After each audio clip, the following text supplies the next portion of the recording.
Bismillahir-Rahmanir-Rahim.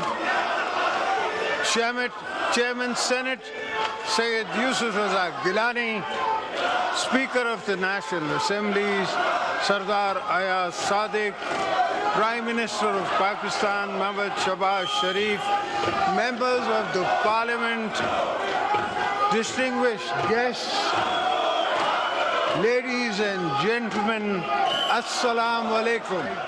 What matters the most? I mean all of us.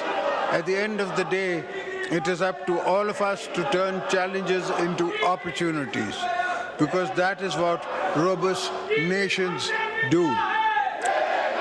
I have always drawn inspirations, guidance from great leaders such as Quaid-e-Azam Muhammad Ali Jinnah, Shahid Zulfikar Ali Bhutto, Shahid Mohtarama Benazir Bhutto, who spend their lives being advocates for democracy, tolerance and social justice.